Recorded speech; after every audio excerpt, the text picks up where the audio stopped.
Welcome all to the Node, where we bring you all the best news from DeFi, crypto, and TradFi, Monday through Friday, 9 a.m. Oh, there's David. 9 a.m. Pacific and noon Eastern time. Sorry about that. And let's go ahead and jump into the socials real quick because we got quite a bit to go over today. So let me pop over here. I'll add David down here. All right. So if you want to join the conversation and ask us questions, tell us we're full of shit, whatever it is that you want to chat. Those are my favorite, Mike. I know. I honestly, it is. I really like it when people are dropping alpha, if I agree with it or not, in the chat. So go ahead and jump on over to the Node channel on YouTube. It is at the Node Network, all one word. And let us know what you think. I mean, let us know what you have going on in your head when it comes to these topics that we're talking about, or if you feel like we've gotten it wrong. So give us that. And then over here on X, actually, hold on. Let me go down. So you got we're live right now with this, all of our past streams, and we have a bunch of channels here. We really are a network. So you have the Node Monday through Friday, 9 a.m. You got Crypto and Chill Tuesdays and Fridays at 5 p.m. You got the Blockchain Report with Jeff, where he does early deep dives on early projects and sometimes airdrop farming. And that is Monday, Wednesday, and Thursday. I need to change that at 11 a.m. Sovereign Soil Saturdays at 6 p.m., where we talk about emergency preparedness and homesteading. A daily market wrap, and that's Monday through Friday at 1 p.m. Pacific, 4 p.m. Eastern, where David does about 15, 20 minutes of just going over charts, what happened during the day in the markets. And then on Tuesdays and Thursdays, he is taking Ellie, one of our community members, through his paid course, his paid coaching course, and basically taking her from being somewhat entry level into DeFi, and taking her up to where she's a competent DeFi investor. We have Saturday Night Fever on Saturdays at 6 p.m. That's where Jeff, he is a DJ. He is doing interviews with other DJs and just kind of doing tutorials. If you're into that type of music, great time. The Red Pill, Thursday evenings at 6 p.m. Pacific, where we just talk about everything you're not supposed to talk about. So usually we have a couple cocktails, people smoke it if they got it, and we talk about politics, religion, family. The last one was all about family, kind of what it is to be, a man in this day and age, and how we need to step up, that kind of thing. And then you got Gaming and Chill with Ellie and Jay. Almost said Jeff. Ellie and Jay, where they just basically played different Web3 games, different video games.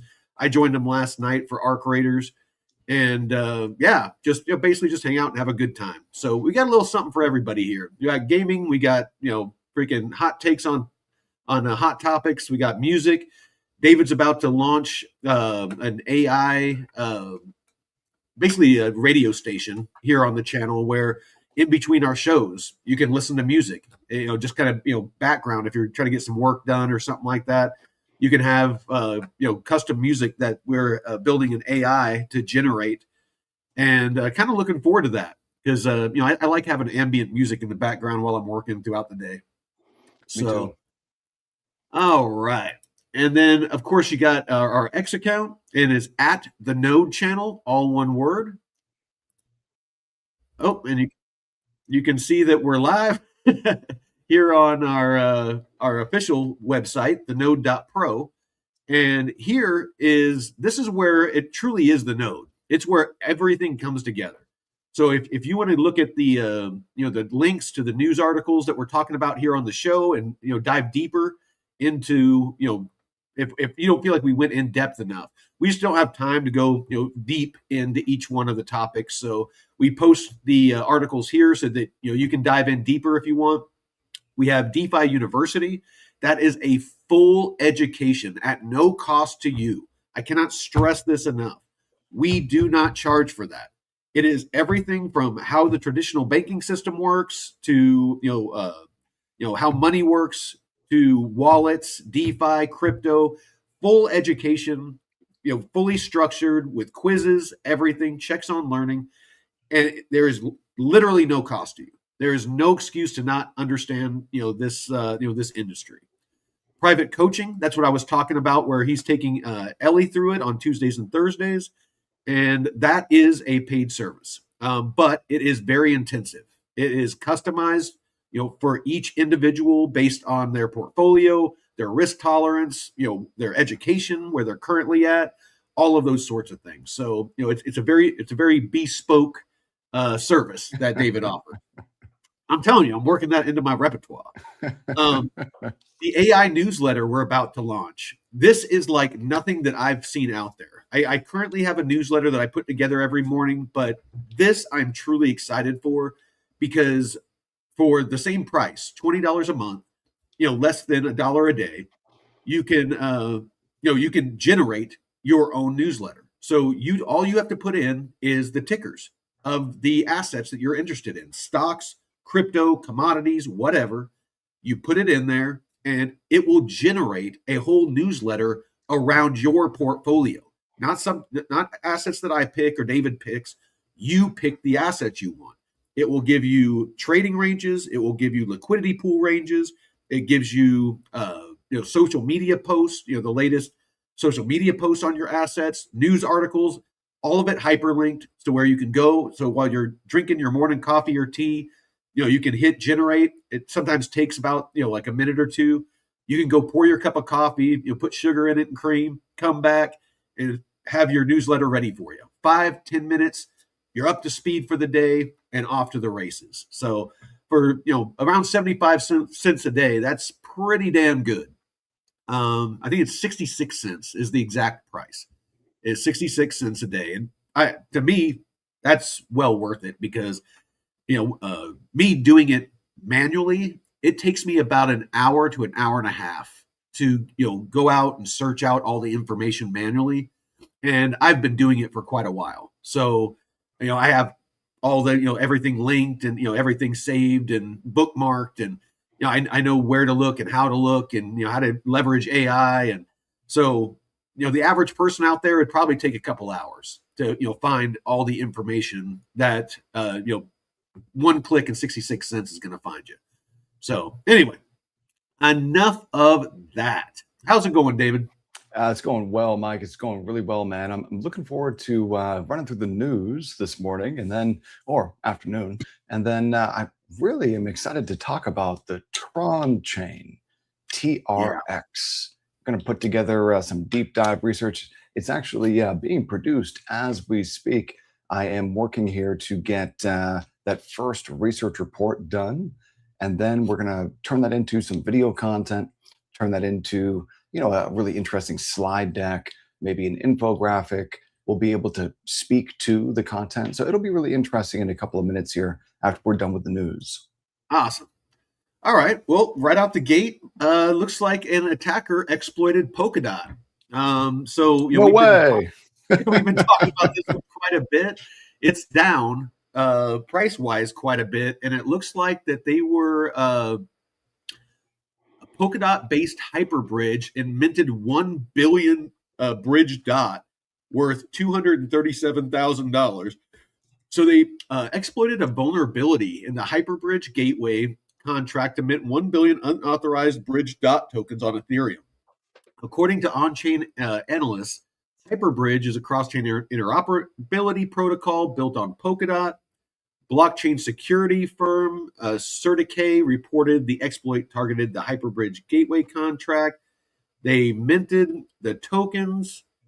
In response to the incident, Polkadot confirmed in a post on X that the exploit only affects DOT on Ethereum bridge through Hyperbridge and does not affect DOT on the Polkadot ecosystem or DOT bridged elsewhere. So remember, Mike, we were talking about this, it was last week where it looked like a similar type of exploit was attempted on, for Polkadot, but wasn't it through the Bybit exchange? Wasn't the attacker last week trying to run the same type of exploit, but against one particular exchange? I think that was the case. Yeah. Yeah. All right. What else do we got here? We'll be getting into this here in a minute, but it's heating up between Justin Soon and Trump's World Liberty Fi. So those that don't know, Justin Soon got a pardon from Trump, months ago, and around that same time frame, and I apologize if I get some of this wrong. I'm just doing it from memory, but he invested heavily and was one of the largest investors in the World Liberty Fi. And a lot of people speculated that that's why he got a pardon. He basically bought a pardon, is what some people were saying. If that's the case, I don't know, but the timeline was very suspicious. But he says, as an early supporter who invested heavily in World Liberty Financial, I did so because I believed in the vision that was presented to the public, a decentralized finance platform that would promote financial freedom, remove intermediaries, and bring benefits of DeFi to mainstream Americans. What was never disclosed to me or any investor is that the World Liberty embedded a backdoor blacklisting function in the smart contract used to deploy World Liberty Fi tokens. This function gives the company unilateral power to freeze, restrict, and effectively confiscate the property rights of any token holder without notice, without cause, and without recourse. This is the opposite of decentralization. This is a trapdoor marketed as an open door. Right. I denounce the ongoing token scandals by the bad actors at World Liberty Fi. I am the first and single largest victim as a result of their wrongful blacklisting of my World Liberty Fi token wallet back in 2025 that violates basic investor rights and blockchain principles of fairness. Let me see if I can summarize this. This is just Justin Soon's post. Right. The governance votes cited to justify these actions were not conducted through a fair or transparent process. Key information was withheld from the voters. Meaningful participation was restricted, and the outcomes were predetermined. These votes do not represent the will of the community. They represent the will of those who designed them. So this comes on the tail end of what we reported last week of World Liberty Fi, basically using the World Liberty Fi token, which is, for all intents and purposes, in my opinion, worthless, and using it as collateral to take out a loan in USDC, which USD1, USD1, right? USD1. Yeah. Wasn't USD1? It was their own freaking stable coin, So this just stinks to high heaven to me, bro. That's basically what FTX did. Like FTX created the FTT token and then used that as collateral to get loans in real dollars, and then use those dollars to do all sorts of shenanigans. It looks like the FTX playbook all over again, man. And the thing that shady as shit, super shady. And look, all you gotta do is take a look at the token performance. It's been horrible.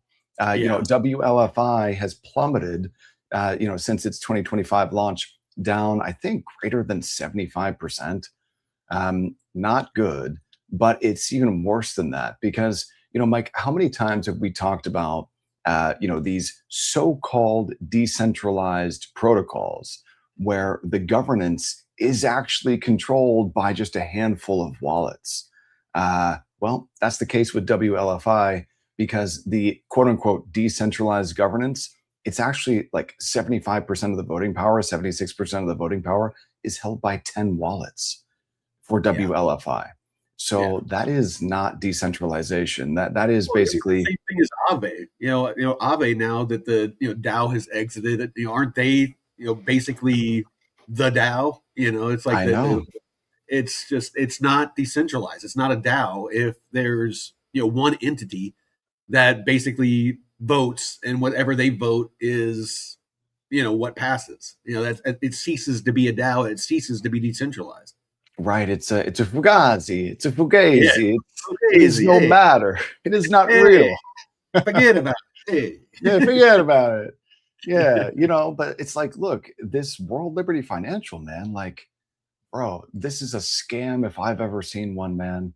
And it's just, a real shame that it's connected to the president's family, because that is not a good look. He's got a lot of crypto stuff going on, man. That look, overall, I would love to see there be legislation in the United States that spurs innovation in the United States.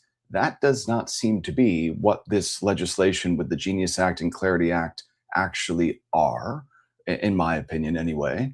But then when I take a look at, World Liberty Financial, and then, his meme coin and his wife's meme coin, bro, these are scams. These are straight up scams. And it's just like, that's really, it's kind of gross. It's really kind of gross.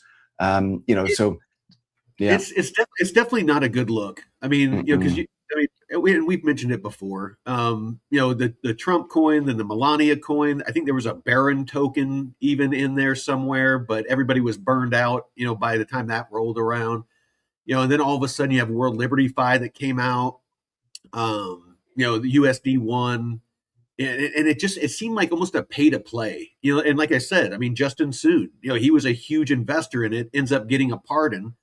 And it really, and I hate to say it because there's a lot of things that I do agree with that Trump is doing, but pretty much everything he's done in crypto, other than push legislation, has just reeked of scam. And like I said, we call the balls and the strikes here. And I see everything that he's personally done in crypto as a strike. And I'm gonna see, call it how I see it. And it just, I hate to say it, but it's his track record. When it comes to business. Oh, bro, it's not good. It's not good. No, it's not. And I mean, look, Justin's son has a real claim.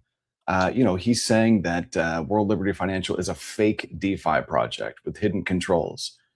Justin's son also claims that he's a victim of a secret asset freeze, which makes a lot of sense to me. It looks as though the WLFI team, the dev team, were instructed to create in the smart contracts, like a backdoor that allowed the C-suite to freeze tokens if they wanted to. And it seems as though Justin's son's tokens were frozen. I think he probably would have wanted to dump them. He's, I think a well-read crypto investor. And so having a bunch of WLFI tokens, he probably would have sold the things, but he can't. And, what he's asking for is transparency of their multi-sig wallets. But World Liberty Financial is saying that it has a secure roadmap-driven platform. That's their counter to the decentralization argument that Justin's son is making. But Mike, didn't we take a look at the WLFI website the other day? Yeah. And wasn't it like everybody? There's nothing there? Like what exactly? Can anyone tell me what this token or project actually does? I can't tell what it does other than accept investor money in the form of USDC or ETH or whatever. Into a worthless token. Right, real assets. It's like, hey, we'll give you this fake nonsense. You just give us real cash, and then we're going to put that on our balance sheet and use that to attract investment from firms in Abu Dhabi so that we can take their dollars, buy treasuries with it, and mint our USD1 stablecoin, which we will then put up a bunch of WLFI on, what was it, Dolomite, the Dolomite protocol? Let's just put up, $100 million of WLFI on Dolomite, and then we'll borrow real dollars against it. Founder of Dolomite, don't they have like like a C-suite position? They were like the CEO or CTO. Bro, it's a big circle jerk. That's all it is. It's just kind of crazy, man. This is look, this is what you can do with DeFi protocols or quasi decentralized protocols, because most people don't understand how to assess the value of these tokens at all. And so that makes it really, really easy for unscrupulous business people to create protocols like World Liberty Financial in order to basically just not provide any value and receive receive money for doing nothing. Yeah. So yeah, I it's a honestly, shame. it really feels like, and I don't have any data to support it, but just what I mentioned about Justin Soon with he buys a bunch of World Liberty Fi and all of a sudden he gets a pardon. It really feels like a money laundering operation or a pay to play. It's like a roundabout way to where if people buy the World Liberty Fi token, they get special favors, from this administration. That's kind of what it feels like, to be honest. Yeah, what do they call that? A quid pro quo? Yeah. Yeah, that's Yeah, that's basically what it looks like to me. And just reading through all the information that I've got about, this the initial partnership between Justin Sun, the founder of Tron, and World Liberty Financial, and seeing how after Trump won in 2024, Sun invested heavily in the project, buying $75 million worth of World Liberty Fi tokens, and then he became a World Liberty Financial advisor, which was probably a pretty good thing for the WLFI protocol because Sun has a lot of crypto native credibility, right? And then after Sun's investment, the SEC investigation into his companies just kind of petered out and stalled, and then he gets a pardon, and it's like, bro, like they do this shit out in the open, it's it's well, like because come on, man. so easily distracted. It's just they don't even try to hide it anymore. It's just like, bro, if only I had $100 million. It seems like you can just get away with anything. I don't Yeah, know.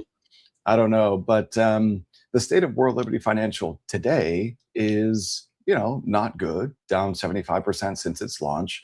But if we just, maybe we could take a look at the chart of this thing real quick, because, here's one thing that people have to think about. Just because something is down 75% or 80% or 90% from a high does not mean that it can't be down another 75% or another 80 or 90% from its relatively low levels compared to a high. So, here's the launch, and this is Binance data. So this is, a relatively good source of data, I would say. Now, this is a daily chart. If we just go ahead and zoom in here a little bit, the thing about these digital assets is that they can go to, multiple zeros, so it can be like 0.00001.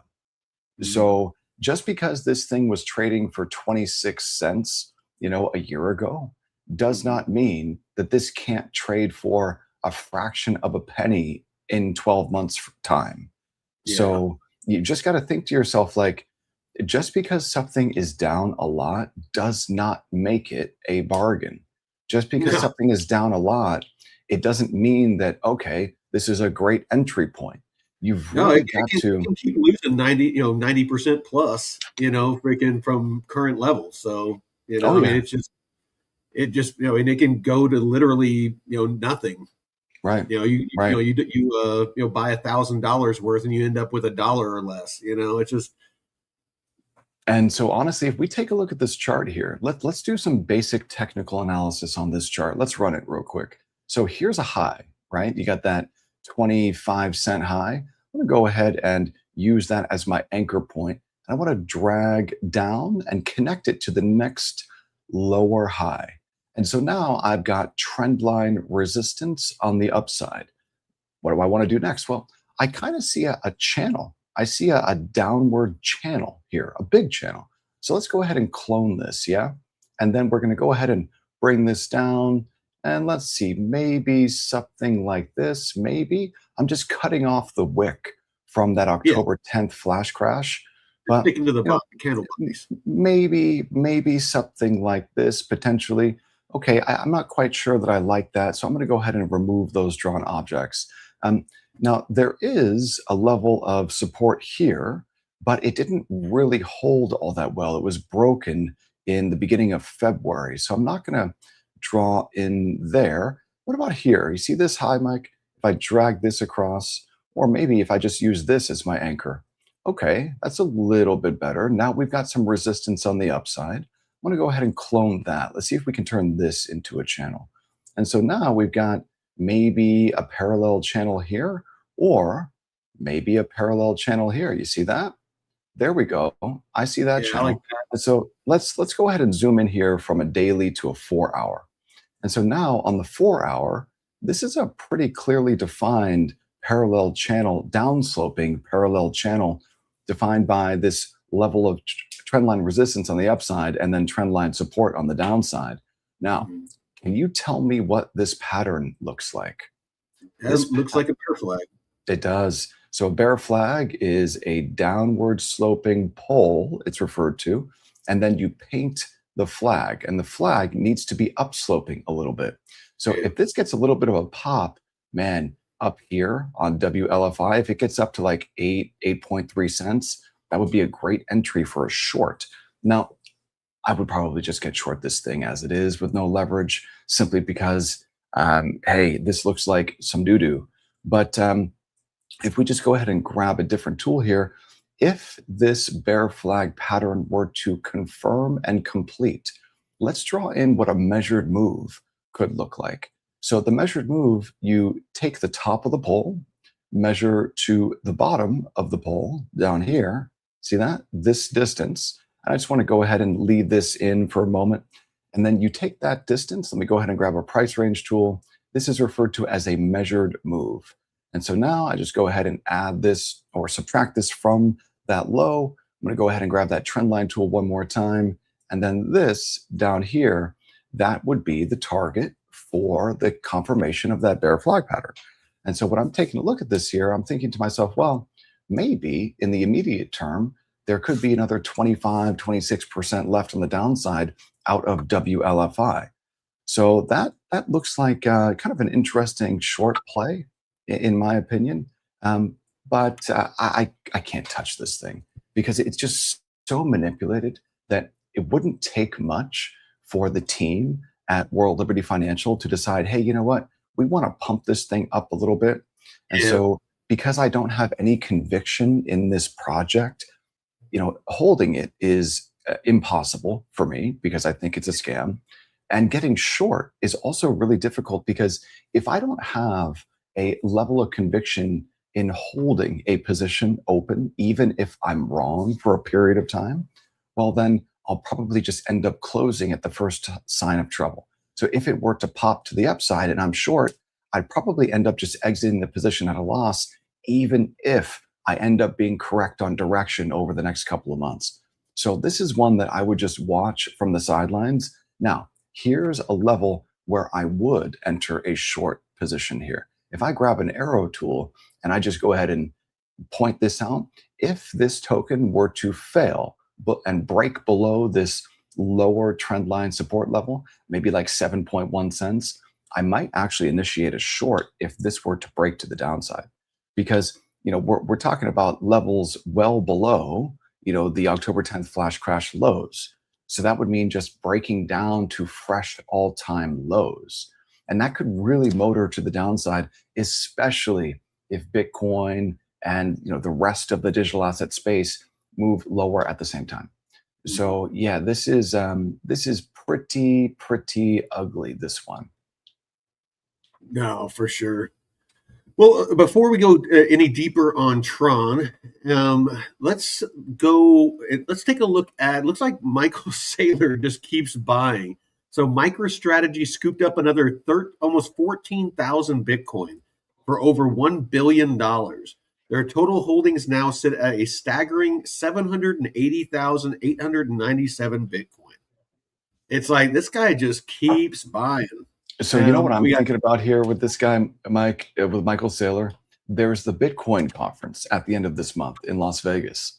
Okay. And we've got to verify this. I got to go into to Gemini here and find out if what I'm thinking is actually true. But I think that these Bitcoin conferences in Las Vegas have been like really, really good bearish events. Like where usually conferences you see what I'm are. saying? Yeah, where Bitcoin usually sells off into these conferences or puts in some type of a trough like during or immediately like the week after. those conferences. Um, yeah, that's my sense. I could be wrong there, but I think that there is a pattern around the Bitcoin Las Vegas conferences where Bitcoin sells off into or right after the conference. Let me Well, see if I can. I Yeah. think it goes along with that narrative. Buy the rumor, sell the news. Because usually there's a lot of rumors leading up to conferences about things that are going to be announced and things like that. And so usually at the conferences, when the news comes out, it pumps, or or it potentially the price goes up, and then everybody sells. Everybody that bought the rumor, they sell the news, and they take profits, which of course causes it to dump. So, um, and then you have people that are new. They see the price pumping and they think, oh, this is it. And they jump in and they start buying and basically provide exit liquidity for those that are a little bit smarter, a little more mature when it comes to investing. Yeah, I'm just looking this up, and so I'm also at the same time producing that research right now on the Tron protocol. That's going to be really interesting for us to go through.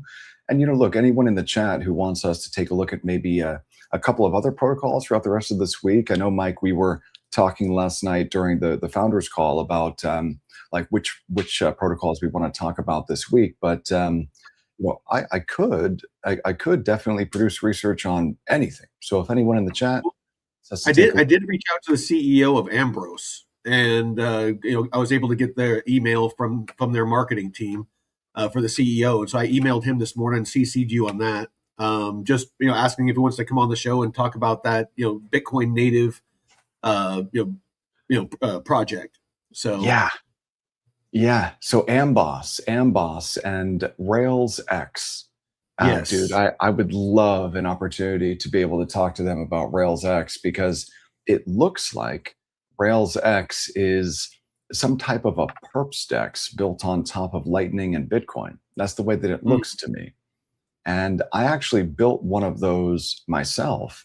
Um, I built a perps DEX on Lightning. And really what it is you need to first build a custom edge node architecture, and then you need a wallet of your own on top of that node. And then once you got the node and the client, then you can build on top of that further. So they chose what looks like a different architecture than me. I'm really, really curious to learn more about it. But about the Bitcoin Las Vegas pumps, right?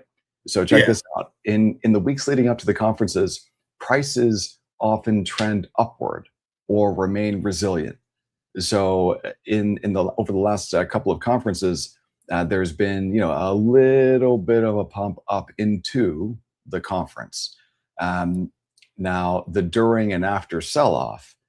Check this out. In 2021 in Miami, Bitcoin dropped 12% in the week after the conference. In 2022 in Miami, Bitcoin fell from 43K to 39K during the conference event.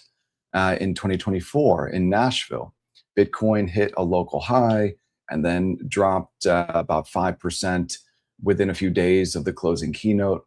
And in 2025, there was that post-election rally in 2024 into 2025, but it followed a similar pattern of sideways consolidation during the event, followed by a minor correction after the event.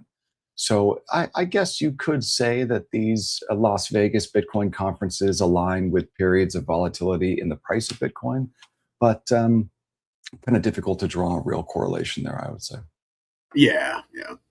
Well, let's see. So institutional inflows. If you want to bring this up, I know that you have that place that you like to look. The CoinShares reports that crypto funds saw a 1.1 billion in inflows last week, the strongest showing since January, with Bitcoin products leading the charge. Sure. Yeah. So here's Farside. Farside, the URL here is farside.co.uk, and they publish, free Bitcoin ETF flows data every day. They also publish these data for Ethereum and Solana ETF products. So if we just take a look at the Bitcoin ETF flows just real quick, um, over the last couple of sessions, April 9th, April 10th, today is April 13th, there have been some nice inflows into those Bitcoin ETF products, and that aligns with a little bit of a move to the upside out of Bitcoin itself. So good to see inflows into those products. That's always a net positive. Why don't we take a look at the Ethereum ETF products here real quick? And I'm just going to go ahead and scroll down. And so we did see Positive inflows. inflows. Yeah, positive in the last two sessions. So we're going to Mhm. get data after the close of today's session in about 4 hours or so. Yeah, so But Thursday and Friday of last week, we got positive inflows on ETH. right, yeah, and you just notice the size of the inflows. 85 million and 65 million. But if we take a look at those Bitcoin ETF products, those flows were an order of magnitude greater, just about. So 10 times larger almost for Yeah. the Bitcoin ETF products. So it seems as though there's a lot more interest in holding Bitcoin from institutional investors than there is in holding Ethereum. So Mm. we'll see what that means moving forward. Yeah, that's what I was going to ask you. I mean, do you think that's more because of the actual value of it, or do you think that that is more of an indicator of the lack of like the maturity of a lot of investors' knowledge about what exactly Ethereum is and what exactly Bitcoin is? I think that it is very difficult to truly understand what these things are. And I think that most people don't understand what they are. And I think most investors probably just want an allocation to digital assets because they see the historical price performance and they think, well, this is potentially likely to continue into the future. So I would like to have an allocation in my portfolio to Bitcoin, be it 2% or 5% or whatever. I want an allocation. And if an investor doesn't understand what Ethereum is, well, that doesn't really matter. Maybe they just want a 1 or 2% allocation there too. But it seems as though the big institutional money is, really focused on Bitcoin, and not so much on Ethereum. Although Tom Lee is doing his best to change that. He's basically like the Michael Saylor of ETH now. Yeah. Mhm. But look, I mean, what Tom Lee has done with his BMNR, product, Bitmine BMNR. I want to go ahead and take a look at that one real quick. So I've got the chart of Bitmine up here, and You gotta share that screen. yeah, let me go ahead and share this tab. So There we go. here's BMNR, and this doesn't look good. So look, if I just go ahead and zoom out here to a daily, at trading well below that 200-day moving average, and I don't know what the reason for these. I think that Bitmine back in the day was actually a Bitcoin miner. And so very illiquid, as you can see, not much data here. And then you start to get a little bit better liquidity and data going into the 2021, big pump there. But then it just languished and did nothing for years. And then I think when Tom Lee, came into the picture and became the executive chairman over at BMNR, he changed the strategy to turn Bitmine into basically like an Ethereum bank. Maybe not quite a bank, but a large holder, a corporate holder of ETH, So and that basically is the same thing that Michael Saylor's doing with strategy. yeah, kind of, sort of. It's just that Saylor is a brilliant guy, and he's been able to construct all of these very interesting financial products Mm. using Bitcoin as a almost like a piece of collateral or a treasury asset. And I You know what? haven't I think seen. that might be the big difference because I know that strategy and stuff like that they pay dividends like around 10 or 11% annually, and I don't know does this company do any of that? You know what, Mike? I don't know, Okay. but I doubt it. I doubt it. I don't see how they have any money to be able to, number one, buy ETH, let alone Yeah. pay dividends. My Okay. understanding is that BMNR has been simply dumping shares at the money on their, shareholders in order to buy more ETH. The idea being we will simply increase our, ETH per share number, but Gotcha. they can only dump shares at the money on stockholders if there is a premium. If their shares have to be trading at a premium, there's got to be you know some real premium built into them, and I don't think that there is anymore. um, Mm. and the performance here is really ugly. And if we actually get some type of correction out of equities, which, hey, you know what? It looks like correction rejected. This is a big, big bounce out of Yeah. equities as volatility has mean reverted. So this is volatility futures. We're seeing a mean reversion out of volatility here. I would look for vol to test, the 200-day moving average down there. That means likely more upside for BTC and for risk on assets. But something like Bitmine, oh man, I can't touch this thing. Maybe you could trade options. I'm pretty sure that the options here are liquid enough to trade. I actually think that they are quite liquid. That's the same thing with MSTR. MSTR's options are, I think, some of the most liquid, on the big board there. So the only thing for MSTR, though, is that if you zoom out and just take a look at the chart of MSTR, notice where support was found. This horizontal level of support, several times that level was tested. If we just zoom in here a little ways, be able to see that, right here, once, twice, three times it was tested. And if we just Mhm. take a look at MSTR here and draw in a little bit of trendline resistance, maybe something like that on the upside, there we go. We're getting close to seeing a little bit of a breakout here. So just a little bit of a push to the upside, and MSTR could actually break out above this trendline resistance. So you've got resistance above, you've got support below, and then we've got the Bitcoin conference at the end of the month. So there could be a little bit of a rally into the conference. Let's see what happens. All right. All right. All right. Next up, we got a compliance crackdown. So, South Korean exchange Coin One was hit with a $3.5 million fine and a partial 3 month suspension due to AML, anti money laundering violations. So, this kind of plays into what we've been talking about here, where, the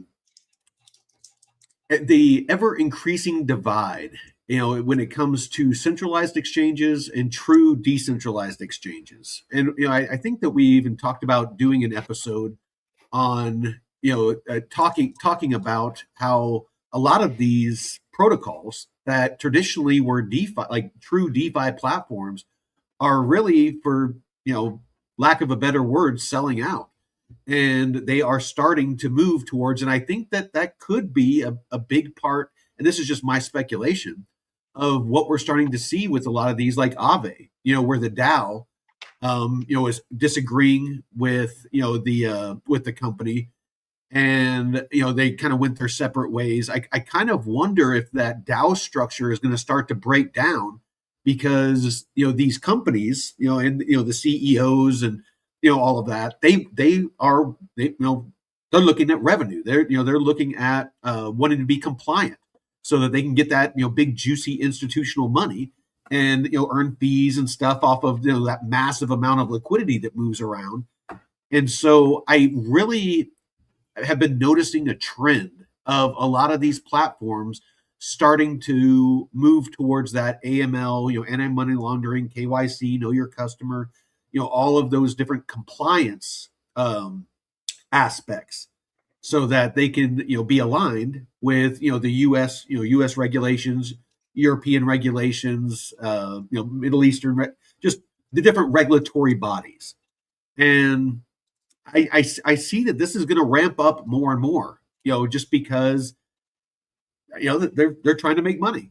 And so I kind of wonder if at some point, I mean, I don't know how easy it would be to stay up on it, but maybe have like a listing on our website of, like and a way to sort where people that if they're looking for non-custodial DeFi platforms that they can generate a list, and then maybe have a risk score next to them as far as the amount of TVL that they have, or if they've had audits done, and just so people, if they're wanting to use these different platforms, they can get an idea of what they're getting into. Yeah, so Mike, as you were speaking, I was reading about those South Korean exchanges, and I mean, look, this is, in my opinion, just another example of government overreach. Number one, KYC AML, I don't think it does anything to prevent money laundering. Okay, I think No, it's only it just lets them know who they to tax. yeah, Who to it's go after for literally tax. that's all it is. It's just Yeah. about stealing money from citizens through taxation. That's all it's about. And when I take a look at BitThumb, they were fined 37 billion won, which is $25 million. And they were given a 6-month business suspension. See, here's the thing about these centralized exchanges. The South Korean ones, we could talk about these. We could talk about, any centralized exchange. You could talk about Coinbase. It doesn't matter. These aren't, if you don't have the keys to your assets, you don't own anything. And so if you are stuck using a centralized exchange, all you're doing is you're using what is looks to me more and more like a TradFi bank that instead of dealing mostly in fiat, it deals mostly in digital assets. So these centralized exchanges, in my opinion, should be avoided almost at all cost. And I just don't think that the future is in this crazy regulation where everything needs to be taxed. It's I think that the future is going to be denominated in satoshis, and that's why I'm so excited to talk to Amboss and RailsX, because you know that's the type of thing that is true sovereignty. When you're denominating your assets in sats, then you've removed yourself from this US dollar denominated or treasury, system, financial system. And, when I take a look at BitThumb, or these are all the South Korean exchanges that have been fined, BitThumb or Coin One or Upbit, or, there's a couple of other ones, Corebit. Like all of these exchanges, these are just banks in South Korea that just happen to deal in digital assets. And so because of their jurisdiction and the regulations in that jurisdiction, they are either being fined heavily or being suspended from being able to participate in that financial system there in that region of the world. And look, I mean, Bitcoin fixes this. When code is law, then you don't have to really pay much heed to what some regulator in an ivory tower says about, hey, we need IDs for all of your customers so that we can send them a tax bill at the end of the year. So when code is law, Bitcoin fixes all this stuff.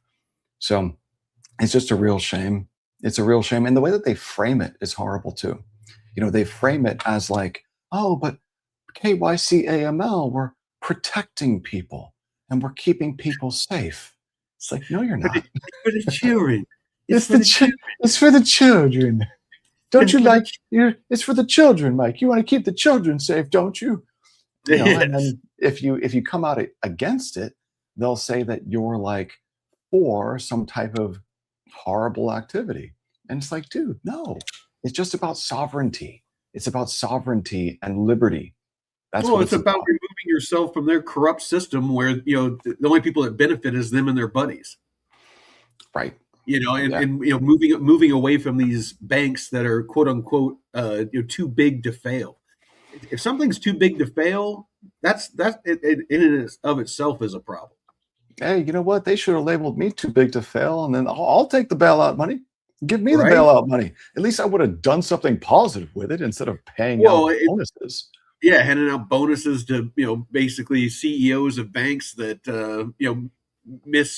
they basically mismanaged their business to the point to where they got an interest free loan from the tax American taxpayer.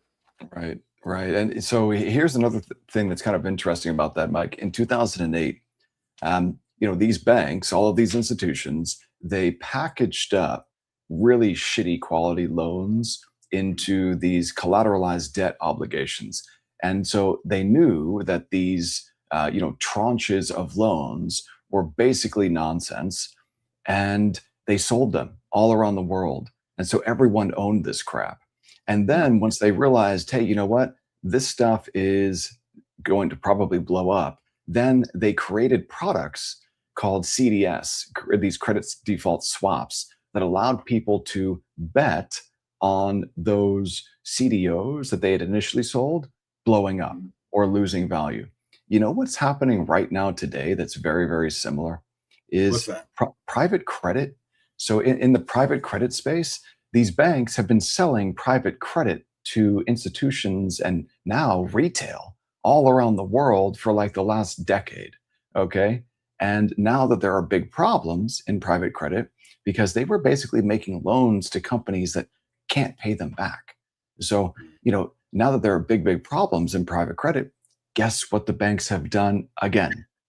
They've created these CDSs again, man, where now you can bet against those same products that they were selling for the last decade. Now you can bet against these private credit funds using these CDS products. And it's like, dude, this is the same playbook that was Just run in repeating 2008. itself. Yeah, just with less leverage, it looks like. So, Yeah. hmm. All right. Well, all right. I Let's know, man. yeah, we're at the 1 hour mark. So for the last hour, let's shift and talk about and go in depth on this Tron and World Liberty Fi. So I'll frame the Awesome. conversation and then I'll kick it over to you for the content that you generated. So the first thing that I do want to have you take a look at as far as the charts. Let me bring up your screen. There we go. So it says TRX, the Tron token, defies the chaos. Despite a wider market dip where Bitcoin fell 3%, TRX is up. And we've pointed this out for weeks and weeks now Mhm. that, relative to Bitcoin, Tron is outperforming. And, I would say from all the ones that we looked at, the strongest outperformer of Bitcoin, trading around 32 cents. Technical indicators suggest it's gearing up for a major breakout, potentially targeting the 45-cent mark. Are you seeing those levels? Yeah, so what I've got up here on the screen now, Mike, is Tron in Bitcoin terms. So Okay. whenever I'm analyzing a digital asset, I always want to analyze it in Bitcoin terms. That's the most important thing to me.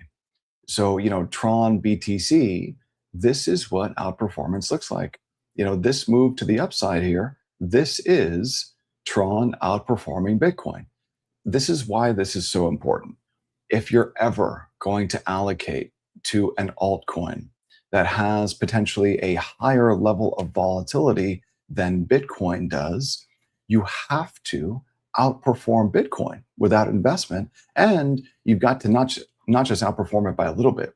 If that altcoin is much more volatile than Bitcoin, then on a risk adjusted basis, you have really got to outperform Bitcoin with that altcoin holding in order to justify taking the risk of holding the thing. Think about it this way. If you're going to take much, much more risk to hold an altcoin than you would to hold just Bitcoin, well, if you don't significantly outperform Bitcoin, then you're not even, on a risk adjusted basis, you're not even breaking even. Now, what if you hold that alt and that alt matches Bitcoin's performance? Well, then you underperform on a risk adjusted basis. So if you're going to hold a higher volatility asset, you've got to massively outperform the lower volatility asset.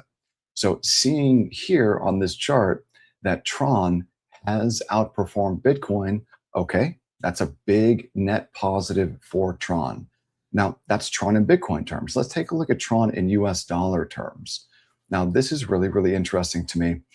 Since the start of this past bull, Tron has basically put in a 7x return. But unlike just about every other digital asset out there It hasn't given it back. right, it hasn't given it back. I mean, look, this is just amazing. Yeah. From the all-time I'm going to disregard the wick here. But from this high, Tron is only down 13%. That's a baby correction, baby dip, but Yeah. Bitcoin from its all-time high is down, what is it, like 40%, something like that? Something like 52% from peak to trough, and where it's currently trading marks at down 42%. Mhm. So that is outperformance, where Tron has outperformed Bitcoin on the way down this bear market. So that's really interesting to me that, hey, this one Tron has outperformed. And Mike, honestly, man, I can't, the only other alt that has come even anywhere close to this type of performance, I think, is Hype.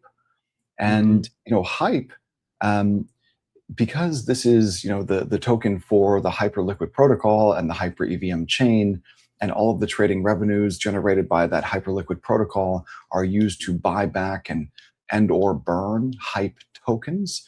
That has put a nice bid underneath the Hype token. But outside of Tron and Hype, dude, it's really hard for me to think of another digital asset that has really performed well over the last couple of years. And the thing with Hype is that we don't have much data here. Our data goes back Well, only same thing with Canton. I mean, it's outperformed, but again, not a whole lot of data to go off of. right.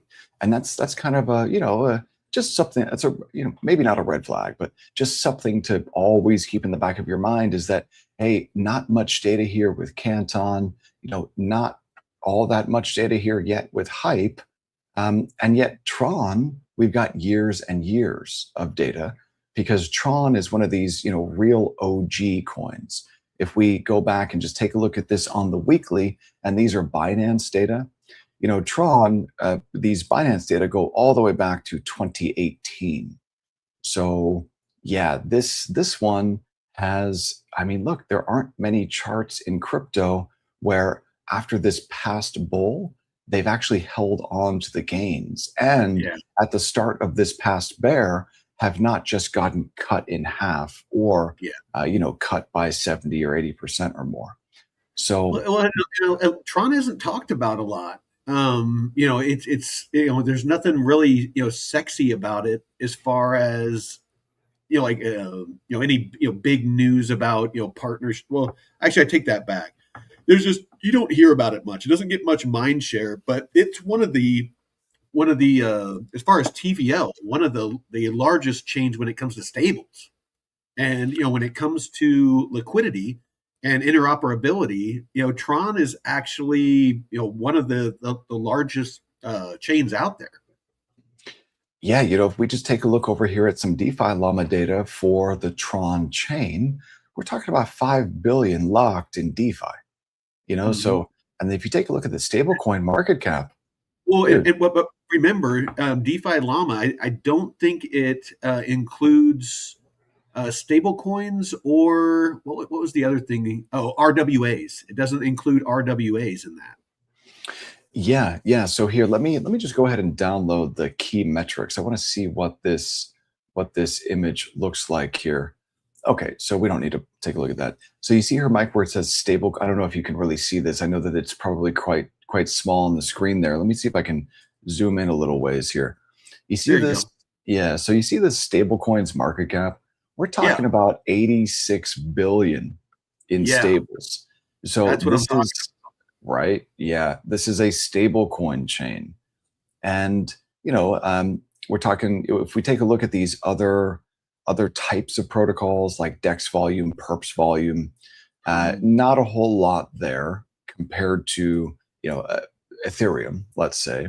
But Mhm. I just want to go ahead and scroll down here and see, okay, where are these stables living? What protocols do these stables live on? And Mhm. it looks like the entire chain is, basically like 5 protocols. And really not even. It looks like it's mostly just four protocols. That's what it looks like to me. You got Just Lend, which is the Justin Sun lending protocol. You've got the Sun, which is again Justin Sun's DEX. You've got ST, USDT, and then USDD. So we're going to dive into this stuff right now. But I will warn you that these protocols here, even though this Just Lend protocol is a $3.5 billion TVL protocol. Let's just take a look at the website for this thing. Okay, so here's the home page, and I want to go to Just Launch, and now here's the protocol. Um, I mean, it doesn't look bad.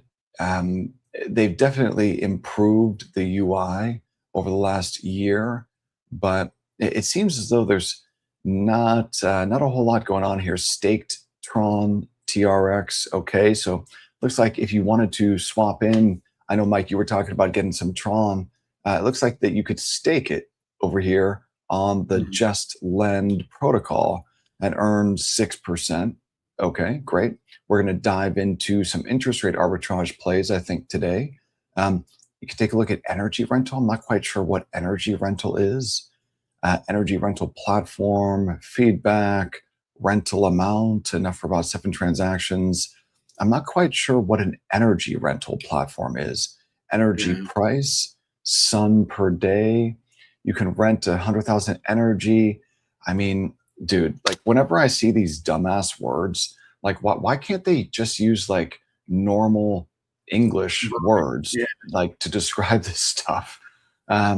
But yeah, so I've also got a really interesting slide deck that I want to take a look, and maybe we can learn more about Tron by running through the slide deck. Really, Um, really quick, let me touch on this real quick because this was news from Friday.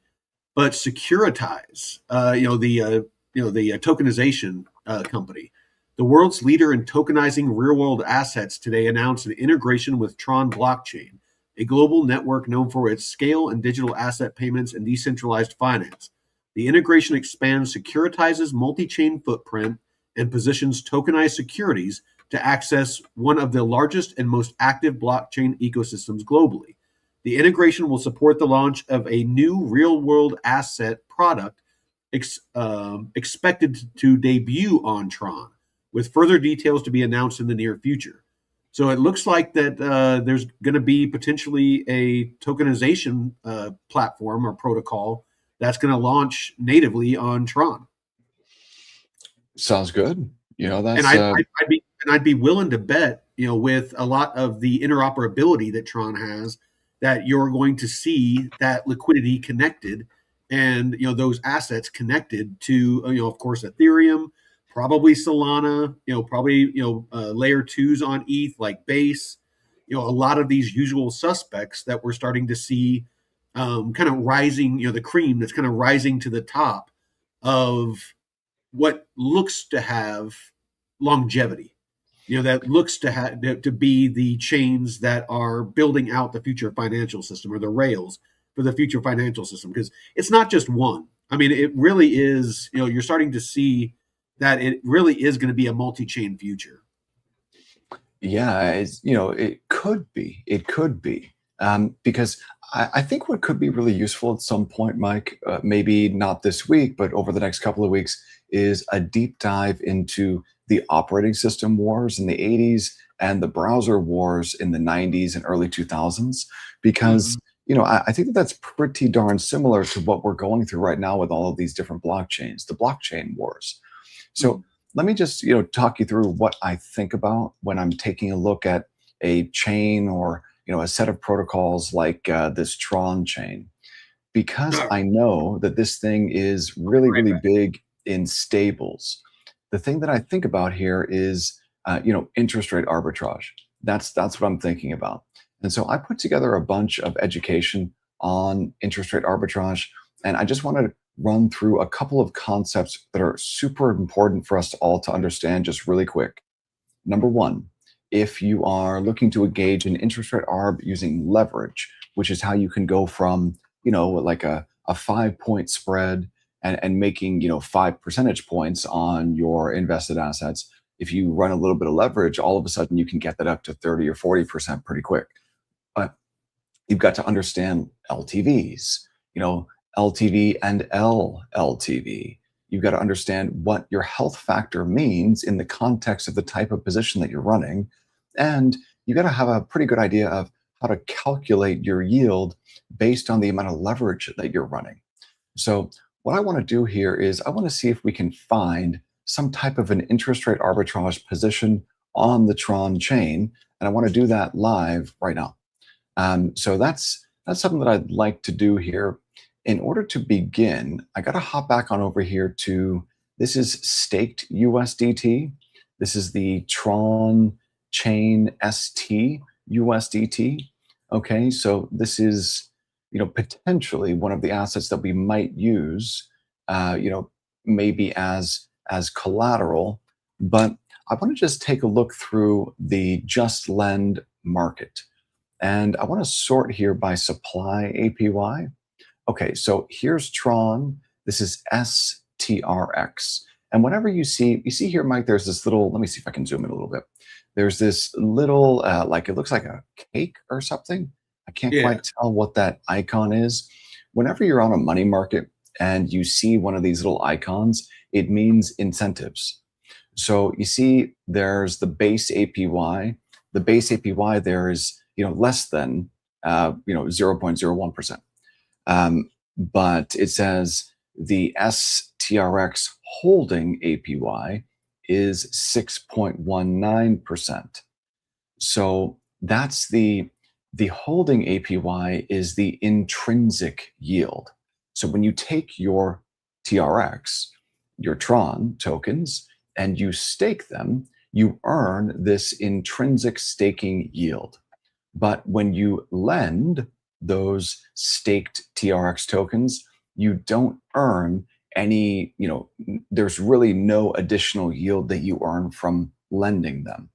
The only reason you would lend that STRX is to use it, right, to use it as collateral so you can loop. So here, this is kind of interesting. 6.19% on your collateral. Okay, great. So let's hop back on over here to the educational material.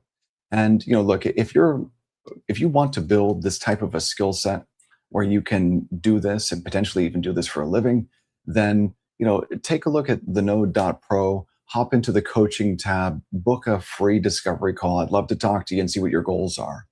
But the first thing that we need to do here is I want to hop in here to the yield spread calculator. So let's say I want to supply that staked TRX, and what I'm earning on my collateral, my supply APY, that intrinsic staking yield, that's 6.2%. Okay, great. So I just pop that in there. Now we need to see if we can borrow something interesting against it. It would be great if we could borrow TRX against our staked TRX, because then you have a correlated position. That makes it much, much safer to run a bit more leverage. So why don't we go ahead and hop back on and over here to the DAO, or this is really a money market. I don't really want to call it a DAO. This is a money market. And so what I'm looking for here is TRX. I want to borrow TRX against my staked TRX. Okay, so that's expensive. That's expensive. Yeah. So 4.27. Okay, 4.27%. And let's just see. Okay, so my borrow APY, 4.27%. So I'm going to hop on over here into my calculator, and I just want to type in 4.27%. That's my borrow APY. Okay, great. So, and then I want to remove the leverage. Okay, so here's my spread. I've got a 193 basis point spread, which is great. That's a great starting point. Now, I need to figure out how much can I borrow? What are my LTVs going to look like? And what's my LLTV going to look like? And also, what's the utilization in this market right now? So it looks as though the utilization in this market right now is very, very low. And although you might think that that's a good thing, and I guess it is, it also tells me I've really got to watch my borrow APY carefully. Because if this utilization increases to just, if it just doubles basically from where it is now and goes from 8% to 16%, all of a sudden I'm going to be paying more to borrow than I'm earning on my collateral, meaning that Well, and spread just so evaporates. people that might be new understand it, these APRs or APYs are they fluctuate. They're not fixed. Variable, right? They're variable. So if I'm, thinking about, okay, well, the utilization right now in that market is very low. That's a good thing. It means I've got a positive spread, but it also means that it wouldn't take a whole lot of borrowing in this market of TRX for that utilization to push higher and therefore the borrow APY to push higher against me. So I've got to monitor the utilization and my borrow APY here. Now, here's another thing. You see the market parameters, 75% collateral factor. So what that means is sometimes these money markets use different pieces of terminology to refer to the same thing. This is your LTV. So it says here, collateral factor represents the amount of asset you can borrow compared to the value of J tokens you own.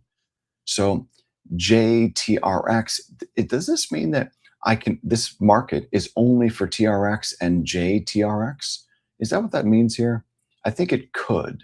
It could mean that. I'm not quite sure.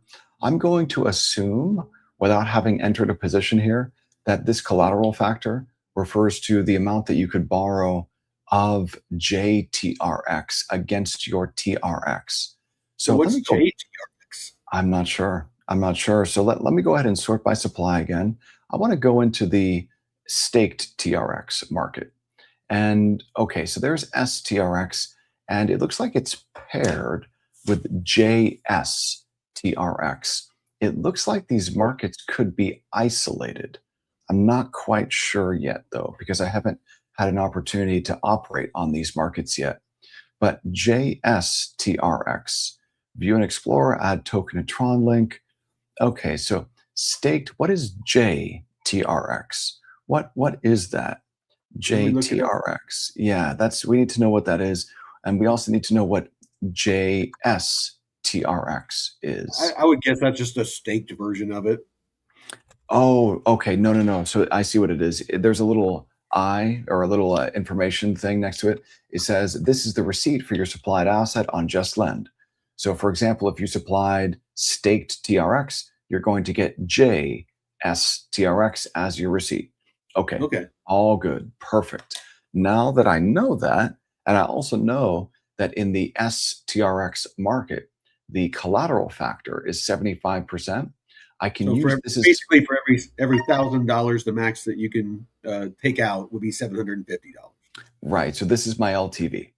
So if I know my LTV, now suddenly I can figure out how much leverage I can run. So back on over here to the calculator, right? Here's my leverage calculator. I'm going to go ahead and dial this back to 75%. There we go. So I can run 4x leverage. If I've got a 2% spread and I'm running 4x leverage, I can do 7.7%. Now, this is why I would not do that.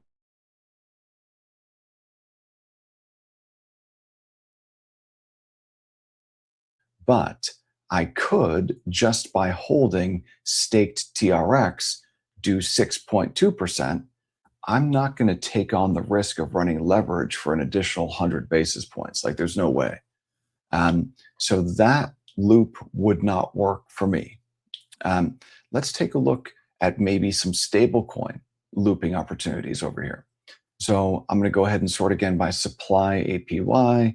There's USDD, and it looks like the base APY and the mining APY. So I'm not quite sure what mining APY is, but total borrow, very, very small. Total supply, 350 million. I wonder, so no one is borrowing this thing. There's a bunch of supply, but no one's really borrowing it, which is kind of interesting. Okay, and then You we can got, borrow USD1. oh yeah, look at that. You can. You can borrow it for, you got to pay 3% to borrow. Um, how about the borrow APY? Which, oh wow, look at that, 55% borrow APY. Holy shit. But the reason for that is there's no liquidity here. Yeah. So and also see the Oracle price. If it's trading at 50 cents on the dollar, then this is, yeah, it says this market's going to be closed. Okay. It says this has been replaced. Okay, so let's see here. I sorted by borrow APY. Why don't I sort by total supply? So we've got $1 billion of ETH, some type of weird ETH derivative. Let's see this. Got a bunch of ETH here. Total supply 1.06 billion. The utilization is nothing. No one's borrowing here. Like, how useful is this money market? Like, what can you actually do here? Like, if I deposit TRX and then I am given this JTRX receipt, does that mean that I can then borrow against my TRX? I'm not quite sure over here on this market, this money market. So here's USDT. It looks like, Can you lend out JTRX? I don't know. See, that's the thing. I don't know if this is like a pool or not. If all of these assets are pooled together, or if they're all isolated markets where you can't supply TRX and borrow something else against it. I'm not quite sure here. I really need to use it. I need to use it. But just running down through the list, really, I just want to sort by supply APY. So if I'm supplying USDD at 4.31% and borrowing this thing, wrapped staked USDT at 2.12%, I mean, that could work. That could definitely work. 4.3, let's just go ahead and run this. 4.31, 2.12. And so all I'm doing here is assuming that I can supply asset A and borrow asset B. So 4.3 and 2.2 or something. And then if I bring it on back on over here, what I need to find out is what is the collateral factor, or what is really the LTV. So 85% is not bad. Okay, let's hop back on over here to the calculator. And If we're it, just if it going to say matters, it was 2.12. 2.12. Yeah, it definitely does matter. 2.12, 2.12. There we go. And if I've got an 85% collateral factor, that's an 85% LTV, which means I can run 6.7x leverage. So I'm going to run back on over here and say 6x leverage. Okay, starting to get a little bit more respectable there. 6.5x leverage. Now suddenly I'm doing 14% on stables. Okay, that's not bad. I can live with that. But How do we feel about those underlying stables? I don't know enough about them yet. Okay. So wouldn't be able to run this now. Would really need to, number one, have a better understanding of USDD and a better understanding of USDT on Tron. But also I would need to really become comfortable with this particular money market, this Just Lend DAO. And as of right now, there are pieces of information that money markets tend to make very, very easy to find. For example, what I can borrow against a piece of collateral, and total borrowers, total interest, liquidity, collateral factor, reserve amount, but it doesn't tell me what I can borrow against this. It looks like when it says JUSDT minted, that makes me think that you deposit USDT here and you get JUSDT almost like a receipt in your wallet. I just don't know if you can then use this. If you deposit $1,000 of USDT over here into this market, can I then use that as collateral to borrow something else on this money market or not. I don't know. Let me see if I hit borrow. Okay, it wants me to connect a wallet. So basically, what I've got to do here is I've got to try it. I've got to try it out. I wonder if there's a test net. Is there a test net for this thing? Can I, I have maybe no idea. use? I don't know either. Okay, so we got a couple of different wallets here. I've used TronLink in the past, and it seemed okay. Not quite as user friendly as Rabby, I would say. All right, so that's enough about this. You see, whenever I looked at Tron DeFi, it always made me bored. Like Yeah. it's boring, because all you can do is like some basic lend borrow loops. It looks like. Well, and it's weird because the amount of liquidity that's on it. I don't. You see, I'm starting to doubt some of these numbers, Mike. Like, Yeah. I don't know how much of this shit's actually real, bro. Like I'm like it's this verified don't trust mindset that I have. Mhm. And if I see, okay, 5 billion locked in DeFi and And 80, again, on DeFi Llama, I want to point this out because it's something that we learned recently is that doesn't count, RWAs, tokenized assets, and and I don't think it includes stable coins either. It doesn't. so So, I mean, that's a yeah, lot of, that's $5 billion and just DeFi, excluding stable coins and RWAs. That's a lot of liquidity that, but in what?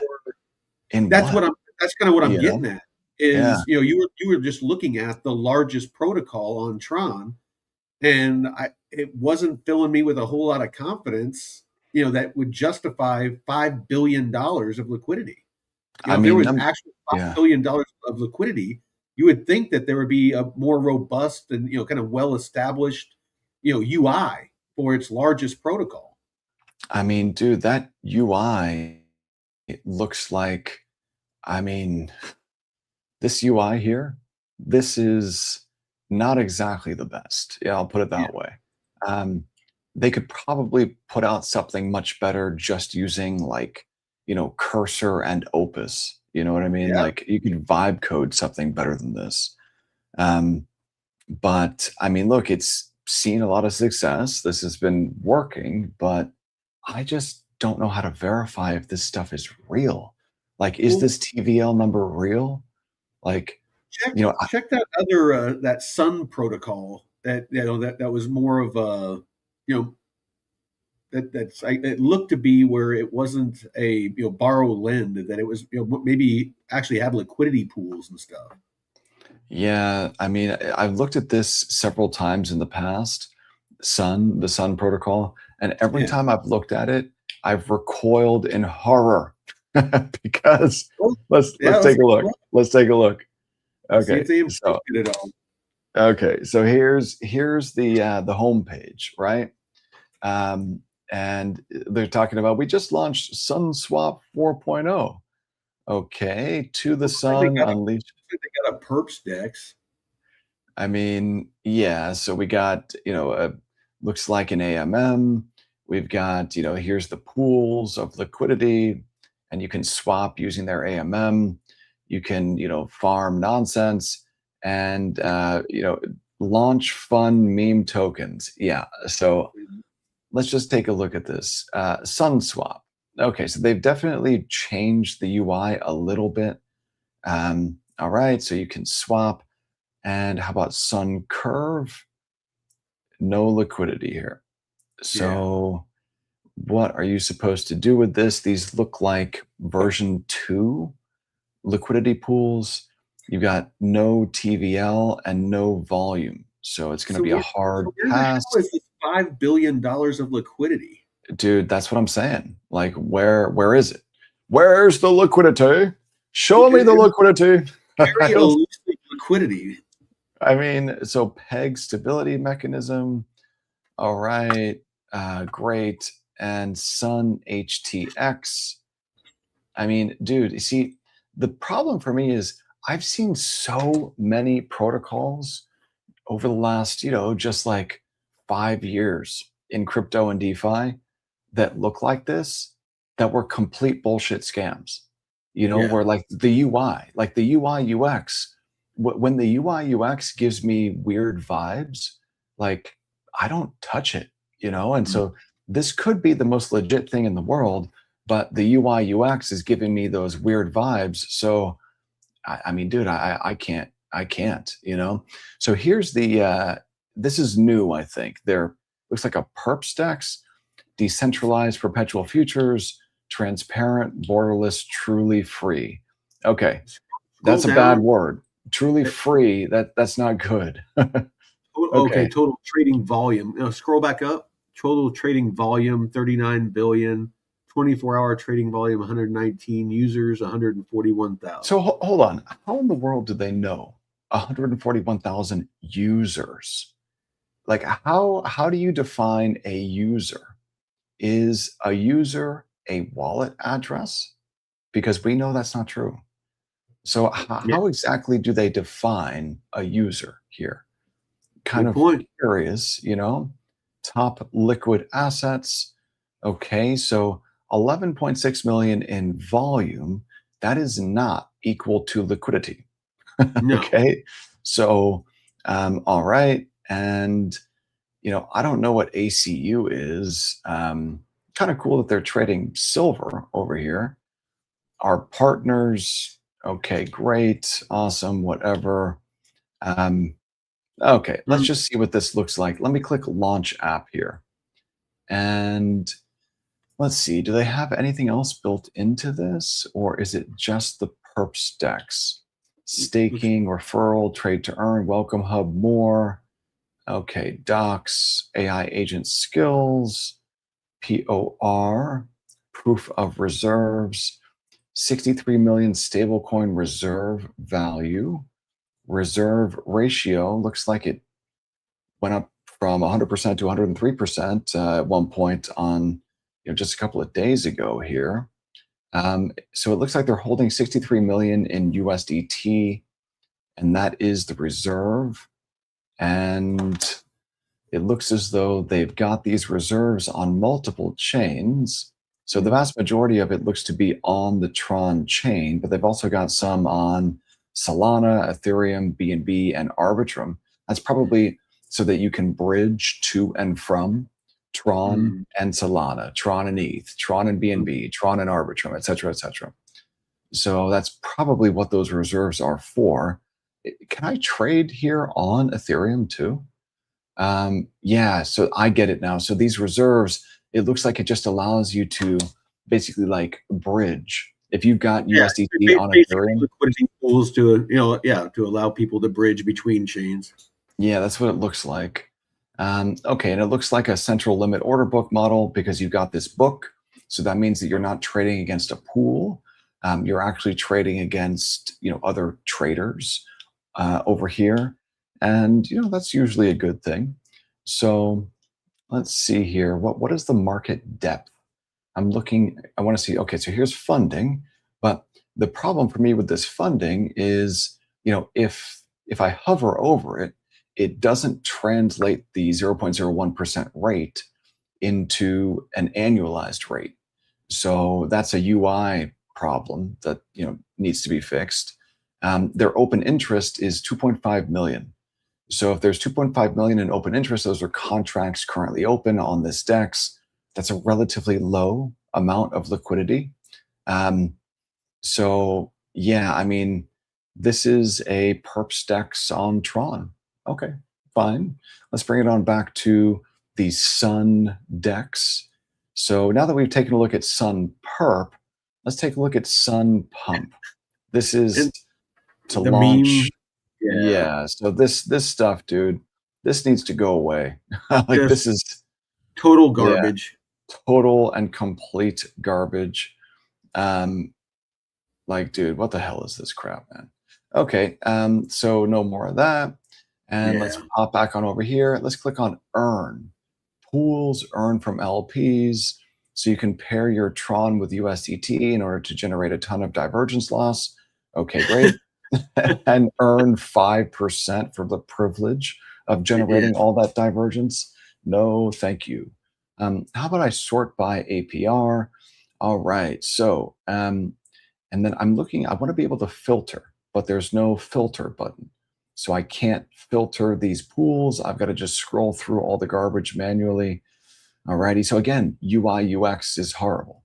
And like for a dude who's made billions of dollars in crypto, why couldn't he hire some developers who could create a better UI UX for his products? Like, did Right. he make this himself? Like, I don't know, man. Um, all right. So Here, here's yeah, look at that one. The USDT right, but PYUSD. none of this matters because there's no liquidity here. These are Well, this like is look at that one. See if no, yeah, there's no, there's nothing. like There's literally nothing for no any of liquidity. these.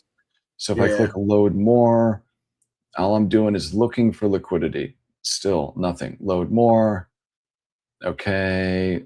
33% USD cold. So Tron pair, and this is version 1. So what in the world is a V1 liquidity pool? Okay, not quite sure. Um, 30 but 30% on BTC USDT. yeah, I don't think so. I think this is nonsense because Yeah, $600, I think this is fees generated. This is TVL. This is volume. So, dude, you're not doing 30% if you generated yeah, $600 in 24-hour fees on on 2.1, 2 million in dollars. TVL. Like People aren't earning that's 30%. bullshit. Like, so Yeah, this is a lie, man. All yeah. right. And then let's click load more and just looking for TVL, not finding it. Where's the 5 billion, Mike? Where are they I'm keeping it stashed away? you're freaking got it in a mattress somewhere or some shit.